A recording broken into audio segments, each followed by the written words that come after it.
Welcome to the Mom Owned and Operated podcast, the podcast about moms and for moms, where we have candid conversations about running a business, raising a family, and remembering ourselves. I'm your host, Rita Suzanne, a single mom of four, digital strategist, and provider of no-nonsense business strategies and tactics. Hi, this is Mom Owned and Operated. I am Rita Suzanne, and today I have my guest Bianca with me. Bianca, I am so excited to chat with you today. Please tell everyone all about you, your business, and your family. Oh, thanks for having me, Rita. My name is Bianca Sprague, and I founded my company, and it's called Bebo. And I've learned a lot since naming my business almost 20 years ago. But we started as a brick and mortar in Toronto, working with families going through that fertility, birth, and postpartum period. And then we realized that the training for practitioners, the bar was so low that we pivoted and we actually moved online, and we teach practitioners and women and queer business owners how to run a feminist business. And if people are interested in working with parents or parents to be, we have those certifications as well. And I just actually left Toronto last year, and my wife and I live with our daughter called Gray, and we live in rural Nova Scotia, which is such a huge change from downtown Toronto to live with nothing. Like, I look out my window and it's just trees, mountains, and the ocean, which is beautiful, but it's a big change. Yeah, definitely. I'm sure it's very calming. It's interesting that you say like your very first business name. I remember, I'm just going to sidetrack us real quick. My very first business name was Brainy Girl Designs. I don't even know where I got that from because I was web designing, right? At the time, people used to tell me all the time, I love your name. I love your business name. I love your business name. And I started hating it almost instantly, right? Really? Yes. I just thought, like, what was I thinking? And so, yeah, I just immediately switched it to a personal brand right away. I mean, ours is memorable, so it gets a tick for that. It's great for SEO. But we did have my business partner and I who started it, and we did have like a really deep meaning behind why Bebo Mia, and it means my baby in Esperanto. But like nobody ever says it right. People capitalize it, all lowercase, one word, two words. It is two words, everybody, and it's all lowercase, BEBO space MIA. So I've learned a lot about things that are easy to spell and say, but you don't want to do a rebrand when you're going into your third decade. Well, and there's something to be said too for like keeping the name, and it's good for that brand recognition, and even like purchasing your domain. The longer you have your domain, the better it is for it. And so there's a lot of reasons to stick with something and keep it. So that's good. So let's talk about what is one service, product, or offer that's really been a game changer for you in your business. As far as profitability goes. Yeah. So, I mean, like I said, I was brick and mortar, and we pivoted online, and that was in 2013. And at the time, nobody was teaching anybody about, how to do breastfeeding support or fertility support or be a doula. And so we had our industry going bonkers. They were like, oh my gosh, Bebo Mia is pivoting online. Can you believe they're going to teach classes online? Like, you can't teach online, all this stuff. And it was really scary. And we were the first to offer a full spectrum doula training in the digital space. And we taught it all live. And guys, this was before Kajabi. This was before Teachable. We had the clunkiest, ugliest website that we built, and we had this plugin that we customized to go into our WordPress. It was ugly, but it was really cool to think that we did that. We had to develop the tech because it didn't exist for us to be able to teach live in the virtual space, and that was such a game changer for us. Because we didn't have 14 centers across Toronto, so that overhead left. But to be a trailblazer in something that even though the industry was like, you can't do it. I mean, now look at, by the time the pandemic came, we were masters at a scale up in the digital space. And now, there's a downside is that there's a lot of noise in the space, but, we made 7 figures from from creating this really amazing community-based feminist business in the digital space, and not just kind of like, oh, now we're doing exactly the same thing. Like, we really had to decide how our product and our services could be delivered so that we didn't lose that touch, move, and inspire that was so important to us. But like, the world opened up literally. And now in our classes, we have students in 49 countries. And so the conversation is just, it's come out of a North American context. And now, we're talking about business practices and marketing ideas on a global scale. So that was hands down the most profound pivot in our business over the last 17 years. I love it though, because if you don't take that chance, right? Nobody else is doing it. And you're like, oftentimes we're told like, if nobody else is doing it, then there's not a market for it. But you're like, you know what, there is a market and we're going to do it. And you've made sure you found it. And that was the best thing that you could do. So I think that that's amazing. So, and I just want to highlight, sorry, Rita, one of my favorite memories of this pivot, just because so many times people hear the like 7-figure story, and I just want to bring it down. So my business partner and I had babies at the time. So we had loud babies. So we were in my car in a parking lot doing a teleseminar. Guys, this was before webinars. So you call in. And so that's the only way, with our babies outside the car, with us inside the car doing a teleseminar. And it was really exciting that we got 8 people signed up for our first run. And it was so much work for only 8 people. But I want to share that story because that happened from 2013 to now. So like, that was over a decade, but year over year. And I think it's really important to go down to the bite-sized pieces, because I know when I hear entrepreneurs that I envy or I want to strive for, I can really beat myself up to be like, oh my goodness, she made $7 million last year. Like, what is wrong with you? And it was clunky, and it was a lot of, it wasn't this like beautiful, smooth journey. And it was 8 people in my first course. And so I really want to highlight that, so you guys can like really close your eyes and imagine what 2 moms not knowing what they were doing running an edutech company looked like. And that we just stayed with it and just kept tweaking it, and the art of the messy start. So like, just like start and get feedback and keep going. And don't try to like put something out for the 7-figure launch, because it's probably not going to happen. No, I agree. And I think that that's the problem a lot of times, is that people highlight too much the success and they don't really showcase the journey and the all of the road, the bumps that they had to go over. And I like to tell people like, listen, this is not easy. It is hard.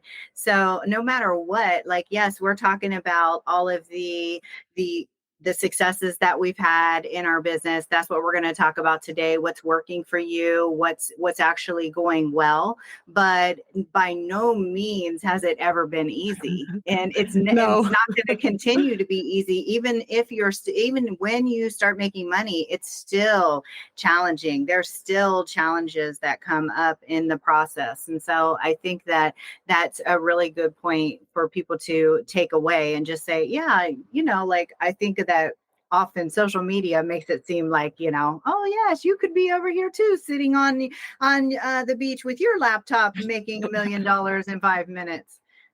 Yeah. I want to bring it down for everybody. Yes, please. Let's come back to reality for about 5 seconds. So right now, as we speak, what is your biggest source of revenue? Yeah, I would say our online courses. However, I do have a caveat here, everybody.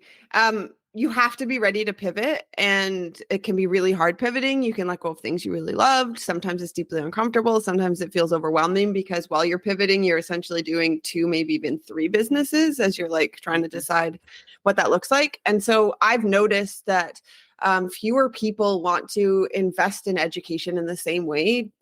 There's lots of reasons. I suspect the economy being one, the pandemic and us being screen fatigued being another. And so we're doing a shift to offer bite-size micro education. And so I'm ramping that up right now. So it's running alongside, because I know our programs are absolutely incredible. They're the best out in the market. I've taken almost all of them, so I can say that. But people are really into this like quick and dirty education, and not this, I want to invest in 4 months to 2 years in like really developing something with a foundation. And so I do want to give the way that some people want to learn. So I do have a new stream of like very bite-sized bits of education, like 10 videos, do it in an afternoon, 20 minutes of like, 20-minute webinars. And so that is actually ramping up and doing really well at the same time. So hopefully by next year, I'll say that that's competing with our flagship programs. But only time will tell. Yeah, I've always been one who likes what I would call mini courses that are super specific and honed in on a specific target, like target information versus something that's super broad and all like a comprehensive course. I like the little bite-sized courses so that I can take the course and implement almost immediately, right? Like that's my goal is to implement right now. And if there's something big, it seems so overwhelming. I can't even do it. But I've always been like that. I've always liked the smaller ones. Yeah. And I think there's a time, like the people who have success with this, I was resistant to the smaller ones because so many people want to just grab a few small ones and then it reflects in their business that they're like, that is the extent of their foundation versus, people, I'm constantly learning about entrepreneurship and have probably since I was about 9 years old. And so if I get a bite-sized like micro bit of education, it's because I did have a specific question and wanted that answered. But by no means is it the only thing I've taken in. It's probably one of 100 pieces of content I take in a week. And so that was a bit of my reluctance, is that we are so like instant gratification, get it right now, do it fast, do it easy. And with your business, like, I mean, some people stumble into businesses that make a lot of money without a lot of effort really quickly. Those do exist, but they also fizzle out very quickly. So I think though, if you're asking specific questions, like some of the ones we have is, really, how do you get solid testimonials and what do you do with them after? Then I'm like, yeah, for sure. Go buy my micro course and get that specific question answered, spend an afternoon, tweak your testimonials, understand what social proof is and all the many ways you can show it. And then like spend the rest of the week working on it. But if somebody's like, oh, good, that's the only thing I got, I'm like, it is not enough of an education for you to just like be scaffolded for your work. No, I agree. Like you are not an expert after this by any means, but I'm going to share with you this one thing that's going to help you handle that specific problem. Okay. So what is your most valuable financial lesson that you could share with other mompreneurs? Oh, Rita, I've made so many colossal mistakes. I think like a few of the pieces that I think are really important with our businesses are intertwined. And so, the financial piece is obviously like profitability is a really critical pillar of your business, but I think it also, you need to find a lot of joy in what you're doing. Like you need to love nurturing, like being an entrepreneur is so much harder than being an employee in many ways. And you have to love what you're doing in order to not press next on Netflix, in order to get up, even though there's not a boss telling you when you need to be to work, to like say no to your friends who are having a daytime lunch because they have the day off. Like those things take a lot of discipline to keep doing it. And when like people aren't buying it, to figure out why and not just giving up, like it takes a lot. So like you really need to have that heart space and that support. And then our community is so critical. So when I think of the mistakes I've made when we're looking at the financial bucket, it was because there was a misalignment with the joy bucket and the people bucket. And, I'm deeply committed to trying to understand and see how we can have feminist business that truly works outside the model of capitalism, which I know it's like, I hear it. My wife's a prof. And so she is always like, it's not possible what you're doing. And I was like, I believe that women and queer folks in business, we've always had this really cool, like barter system. Like we've survived with very little support and resources throughout time.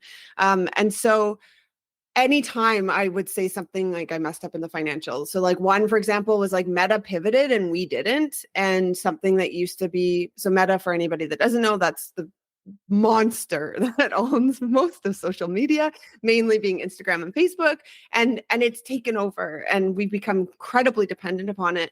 And so, we didn't pivot with their algorithm fast enough. And so I used to make 7 figures and spend less than $30,000 a year on advertising. Now, if you're a tiny business, $30,000 a year sounds like so much money. But if you're making 1.1 million from it, it's not that much money.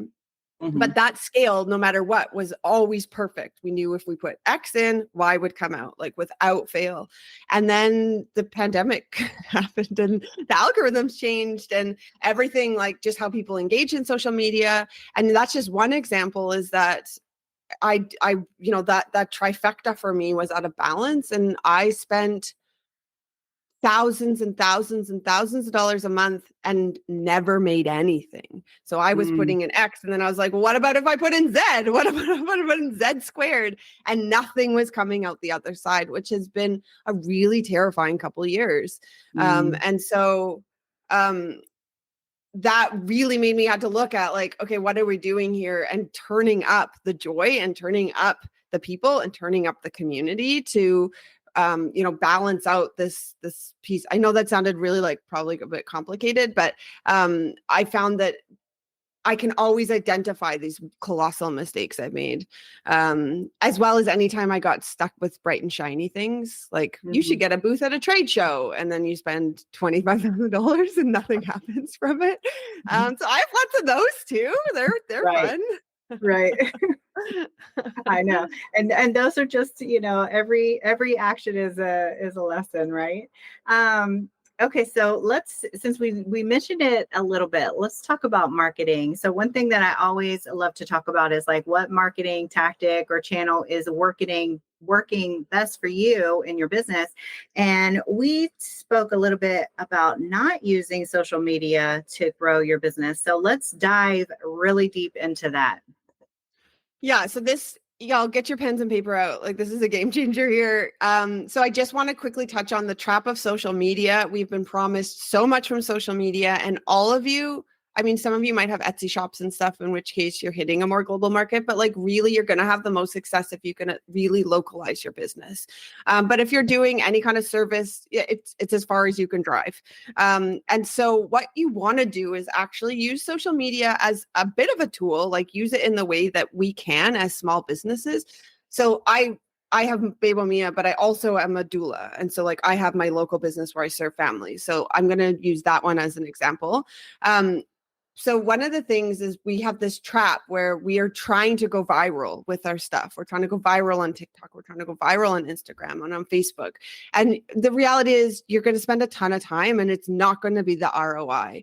And if you go look at some of the people that have virality and you actually go in and look at their of how many followers they have, sometimes you'll see somebody that did like a 9 million views post on Instagram, and then you'll go and they still only have 1,300 followers.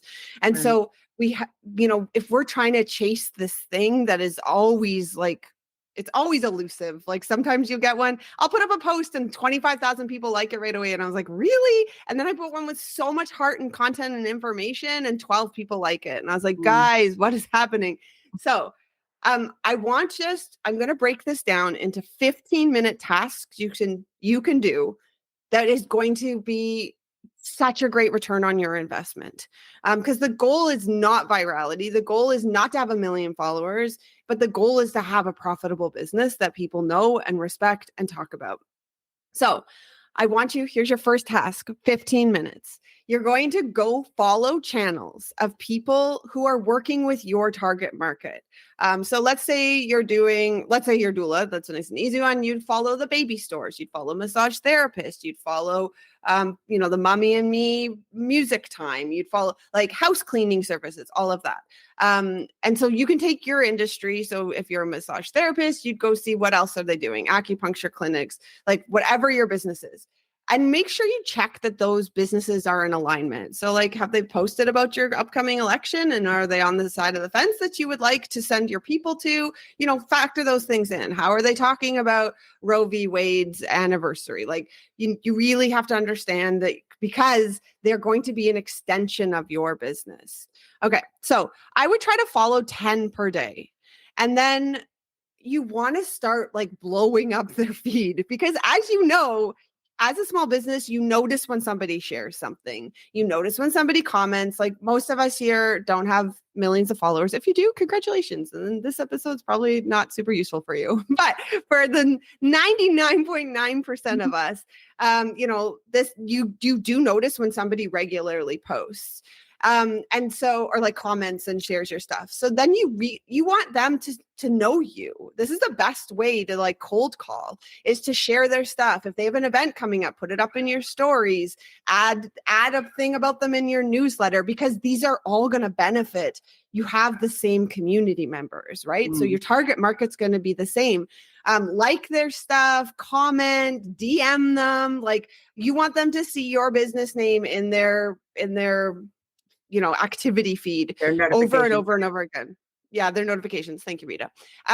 So then you're going to do that for a week or so. Now we've set the stage, so you're not just like going into their shop or cold calling their clinic or writing to, whatever the business is. They start to know who you are. And while you're going through and seeing what they're posting and seeing how they're reacting, I want you to do your next 15-minute task, which is to come up with 5 collaboration ideas. And this could be a blog that you guys do a blog swap. This could be a contest you run together. This could be an Instagram live you're going to do together. This could be an offer for their community, a coupon code. You could do a free talk at their location. You could do a diaper drive together, or a coat drive, or a food drive. Like, there's the sky's the limit of what you could do, but come up with 5 that would make sense. I like putting these in a spreadsheet. So I have like the business name and then the 5 collab ideas, and, just keep going. I don't know if anyone, I'm real type A, so I love a good spreadsheet. And then your next 15-minute task is you're going to make some templates, and you want these to be something that are really replicable. So like, I love a copy and paste, have your operations folder, but they're going to be essentially like the start of the pitch of around these 5 collab ideas.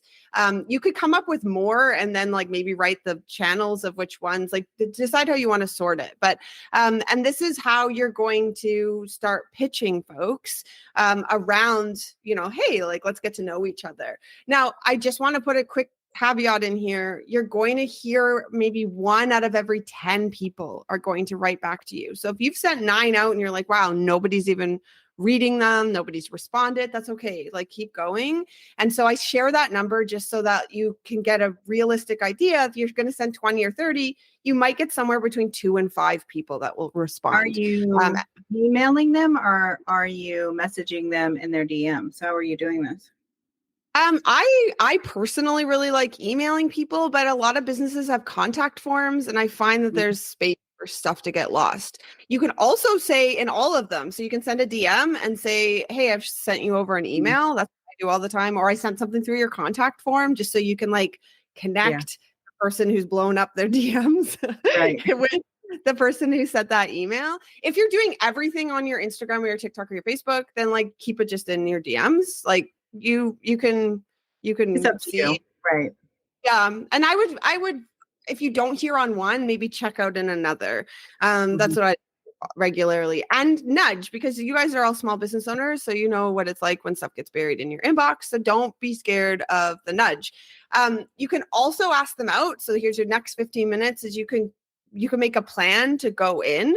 And a lot of times this is the step that people skip, but this is like really bringing it all home together so that you have this connection of peopleness. And this is what we're missing with social media, is we just keep loving the convenience of doing this in our underpants on our couch. But like we don't get that final like connection piece.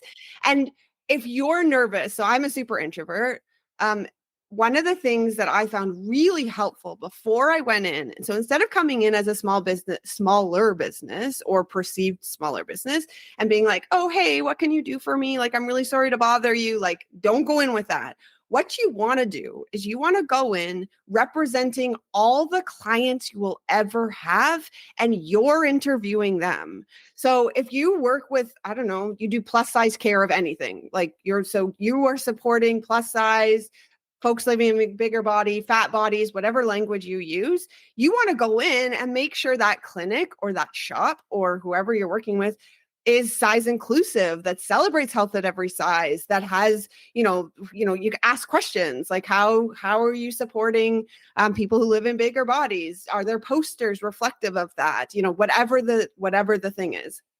And so when you go in imagining that you're the shield of all these people, because you're going to be sending them to there. And so you want to make sure that they're safe and they enjoy the care extension from your brand or your business or your service.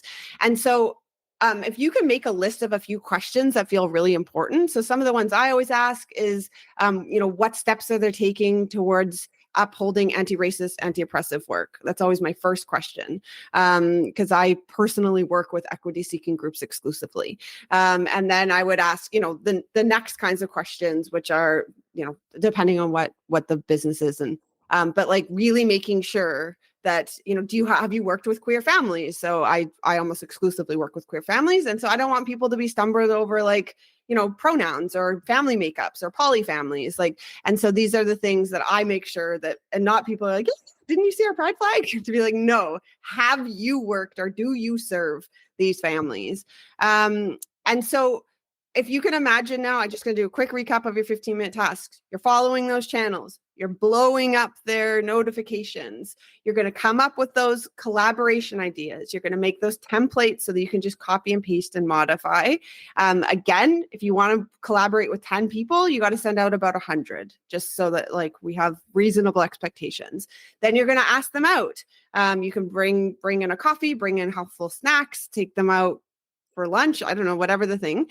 And then anytime we can do more service for them. So to be like, hey, I also have this really great opt-in for your customers or your clients, and bring in a QR code to put up there. Anything that you can continue to give to keep that community cycle going.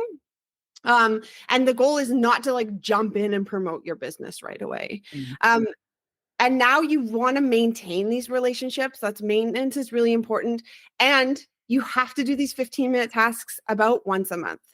Because people are going to fall off. You're going to realize you didn't really like that business. They're going to close. They're not going to like you. And so you have to keep that stream really healthy and continuing to grow.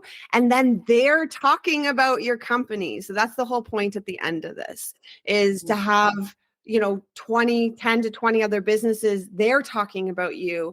And then you can use your social media channel to just continue to amplify what's happening in your local community that will benefit the people around you. And now you might get 20 likes, but if you're making $20,000 a month from those 20 likes, that's great. That's right. Right.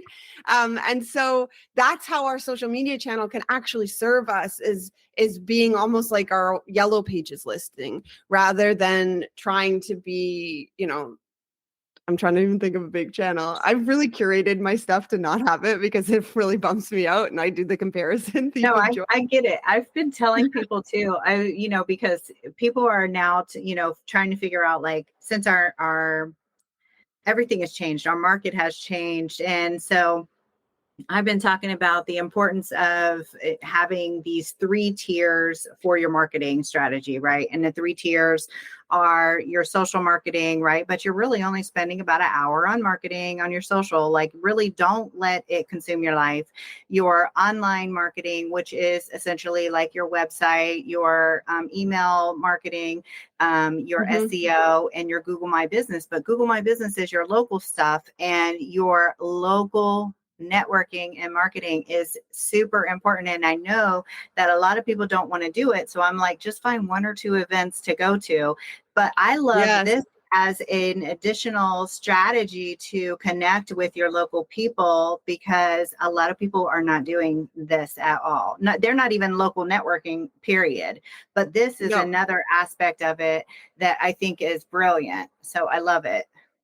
Oh, thank you, Rita. And it's free, you guys. I mean, our time is money, but you literally might as well burn your money if you're doing something for Facebook and Instagram, ads paid with Meta, right?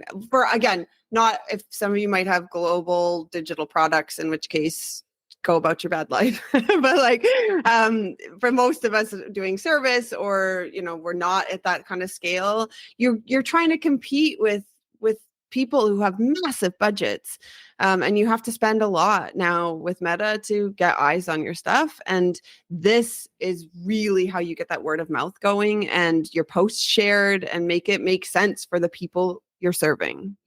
And what I find with a lot of local networking is they don't know, they know even less than what you know. So even the little bit of social that you know, they know even less than that.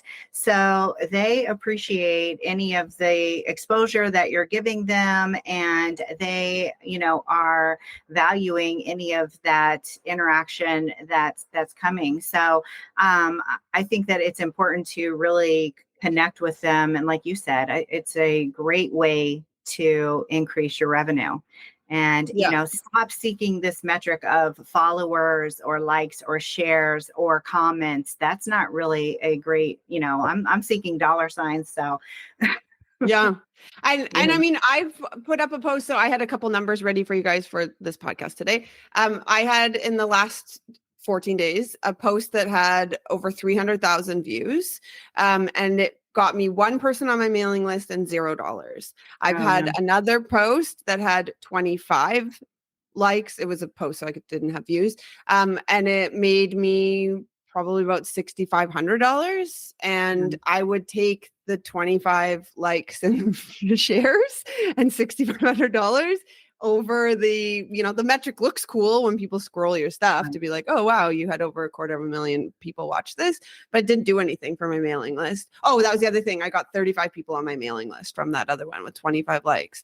And so, What was that the difference between the two pieces? You don't know? I'm trying, like, I love understanding the metrics, and there's people that say they've cracked the algorithm, and I just can't accept it. I just cannot. Just can't I even don't figure out what the difference was. But it was similar know. content. It was just Yeah. different media. Yeah. And then Wow. sometimes like I'll do carousels and they blow up. And then I've found the last 3 weeks they haven't at all. And before Yeah. they went industry viral. And then other things I'll put up and I'm like, this was just dumb because I was it was a cute baby. And then there are people like, wow, Right. that was great. And I was like, what?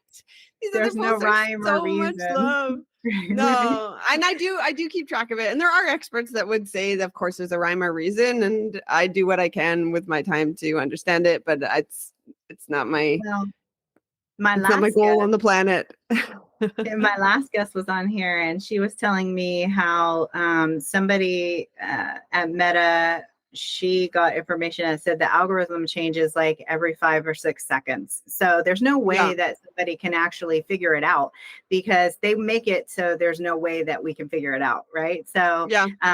there is no real rhyme or reason to it. Thank you, Rita, for emphasizing that. I'm always quite alone in that narrative.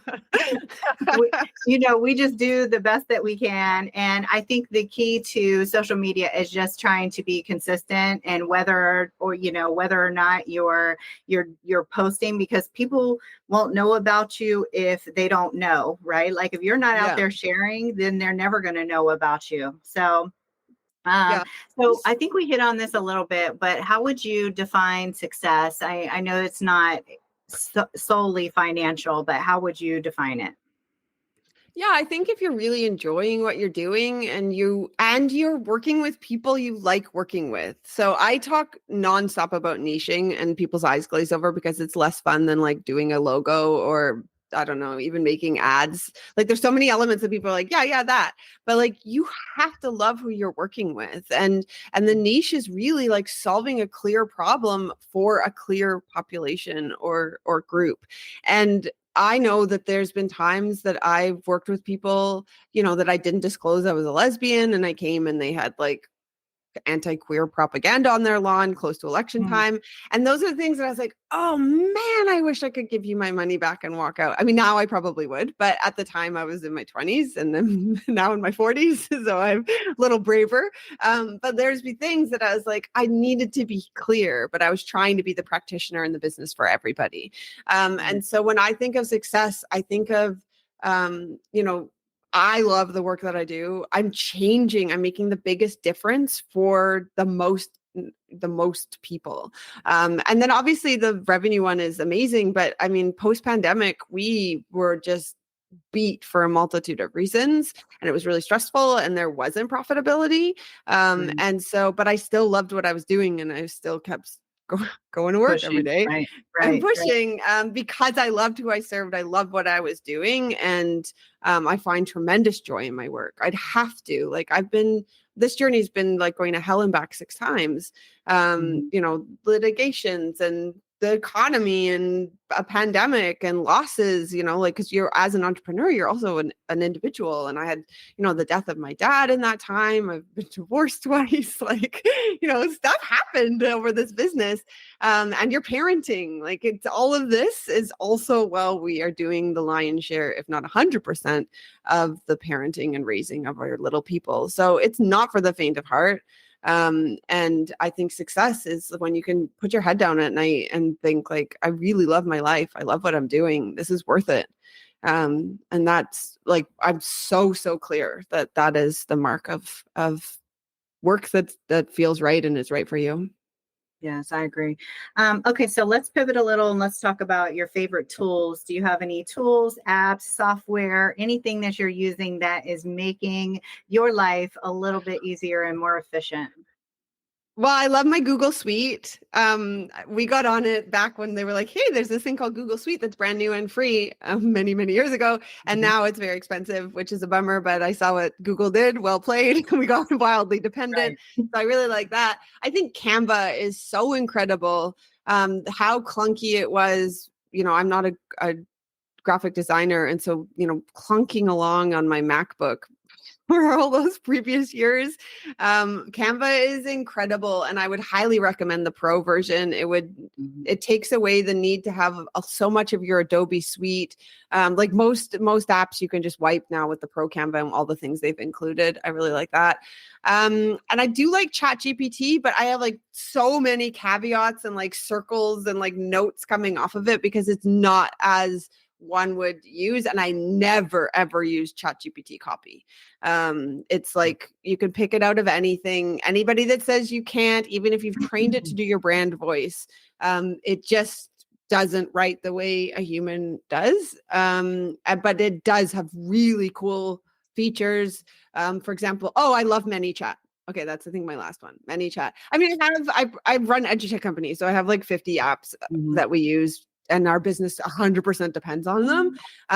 But ManyChat is really great for automatic replies on your social media, which is really helpful. So if somebody's like, comment sunshine, and then they get your sunshine playlist. And so I do really like that. But for example, when I'm doing a ManyChat reply, I'll do one and then I'll say, ChatGPT, give me 20 ideas of similar replies. And then I can have a lot of variety in when somebody DMs me, what comes back to them, with different emojis, but like keeping with the same feel. That, my friends, is a good ChatGPT coming up with blog titles. Great. Writing a blog for you. No. No, I agree. And I don't really use ChatGPT, but people I use it. I don't see there's anything wrong with it, but like you said, it's has its place for everything. I actually use Gemini, which is with Google, because I'm a Google lover like you. I've got the whole Google suite. We're sitting here on Google Meet because I refuse to pay for Zoom and pay for Google Meet at the same time, because I'm all about making sure you're not wasting money in your business. But the thing about Gemini is I take my brand strategy and I'll paste that into Gemini, and I'll say, okay, based on my brand strategy, now tell me XYZ. And I'll use it. But I always have that kickstart of based on my brand strategy, because it doesn't really retain anything, even though the thing about Gemini is it's going off of your Google My Business and it's going off of your website. So it actually is connected to those two things, because it's going off of your Google your workplace account. So I like that. And I'm like, oh, well, it's Google. It's all, it's the best. It's connected. Superpower. Right. Google superpower. the reason why I like it the best, I think, is, and I did do comparisons, right? I have compared the results from the Chat GTP, the Gemini, and, the Chat GTP, like the pro or the upgrade version, not just the free version. And the results from Gemini are just way superior. Although I have friends who like the, what is it? The one that starts Jasper. I have a friend who loves the Jasper AI for content creation. She thinks it's the best. Anyways, so let's jump over. Also, in case someone doesn't, so mini chat, there's this other one called Tudio, I think. So I created a chat bot off of that. You can create chat bots off of that. Yeah, for free. You can get like chat bots created off of there. Like they have different tiers. If you're that's really cool, slightest bit techie, you can go in there and create some chat bots, and it's actually pretty intriguing. So that's amazing. Anyway, yeah. So let's jump into what are you currently reading or listening to right now? Oh, I read and listen to so many books. I try to get 5 in a week. I'm looking at my bookshelf behind me. I'm on a rage kick right now, like Women in Rage. So I have a whole like rage library that I really like. I love the book All the Rage by Darcy Lockman. Because I really love looking at the inequities of the gender inequities at home and what it's like being a mom entrepreneur. I also just finished How to Be a Capitalist Without Any Capital. It's real patriarchy, y'all. So don't fully back me on that. But he does have that kind of like man excitement. And then I can picture the cover of it. I just loved it. Hold on. I'll pull it up. There was a systems book. I love nerding out on systems. So I have and I break it up because I can't do business all the time. And so when I drive to my roller derby practice, it's about 40 minutes. So I always listen to the Handsome podcast because it really breaks up, and it's a comedy podcast with Fortune Feimster, Mae Martin, and Tig Notaro. And it is very funny. The Minimalist Entrepreneur is the book that I'm almost finished. I like that one as well. It's a really like software as a service. So if anybody here is doing SaaS, it's a great book, but it's also really nice. I mean, he's talking about like seed money in the 7-8 figures. And so I laughed a little bit about that. And so his minimalist is not like mom's scraping by with $28. Right. But the values of it are definitely really interesting. And Hook Point. I know that was a lot, but that's how often I listen to and read books. Hook Point by Brendan Kane is also a pretty good one, which is about like how short it is to go viral. But I don't want you guys to listen to that one because it will challenge everything I just said right now. And you guys have to like unlearn this goal of 1 million people liking your post and really think local. Like local is where the money is at. Local is how you get brand recognition. Even if you have dreams of starting a podcast, start a podcast about your local community, local events, interview local business owners, get ideas, get community members on. Like that is how you will make a 6 and 7 figure business. I promise, even if you're like, I don't understand, there's going to be 50 listeners, but they're all really hot leads. And not 50 listeners because you've tried to go on a global stage and compete with our podcasts, for example. Right. I think that's the key, is to really consider actually local networking as a strategy for yourself. And I think like for me, I never did it because my kids were younger and I felt like I didn't have the time or the energy to do it. And if I just put more effort into my social networking, it would actually take off faster than my local networking would. And that's just not the case. It's just not the case. So. Yeah, no, it makes a huge difference. And I know that some of you are just like cringing because it means you're going to have to leave. It means you're going to have to put a bra on if you do. And you're going to have to like do extroverted things. And the promise of these digital businesses, it takes a lot of work. So all these businesses that are like, we make 7 figures, like I say I make 7 figures, but I've been at it for 11 years as an exclusively digital business. So, any of these moms that are after you built locally. So, after I built locally, for sure. And so I know it can be discouraging. Even I can get sucked into those videos of a mom dancing and pointing and saying she made $3 million that month and now she's on vacation all month and she only works 6 hours. Like I know sometimes I can beat myself up over those, but they're not real. And that's not the type of work that most of you are doing. Because I can guess what most of your businesses are or in the fields that they are. And that's not why you went into business. And that gal is all debatable. She made $7 million. And there's very few jobs that you can work for 4 hours a month and make that much money. It's not realistic. It's not reasonable. Even the making of that reel, takes at least 45 minutes, and they have 2 or 3 a day like that. So just let's think real reasonable, real rational here.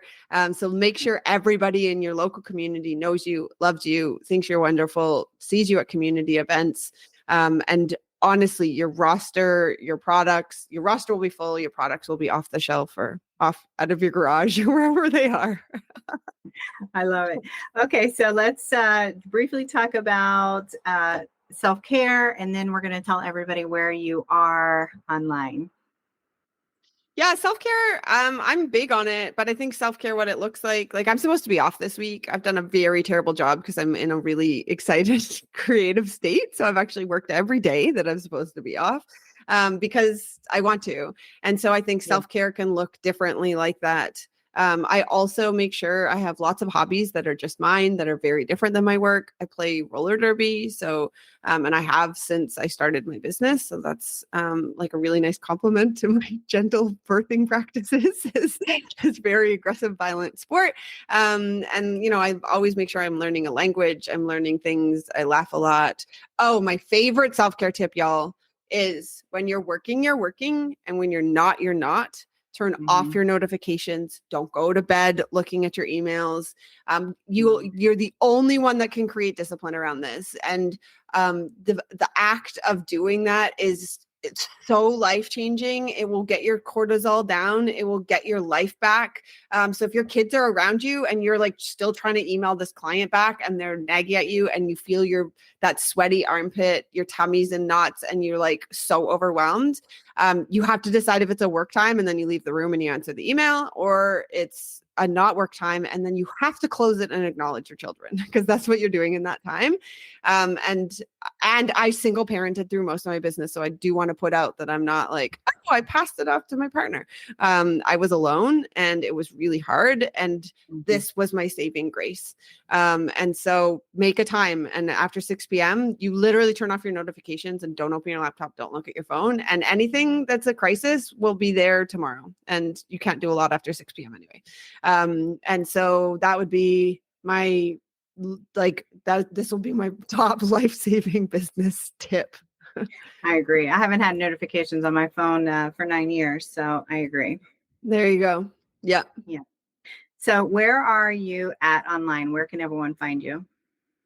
Oh, we have so many fun spaces. All of our handles end with Bebo Mia Inc. So Instagram.com Instagram.com/Bebo Mia Inc. So that's BEBOMIAINC.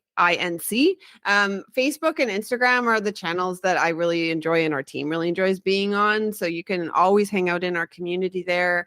We have really fun specials happening. We have guest lectures. We do free business talks. We have a podcast that you can find the link through there too, called Hot and Brave.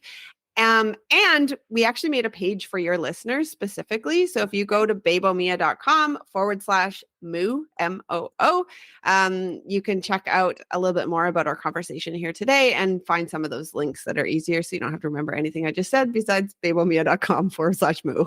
Thank you so much. I appreciate it. All right. And I will put all the notes in the show note, all the links in the show notes. And I appreciate you being a guest. It's been such a pleasure. Oh, thanks for having me, Rita. I really enjoyed this chat.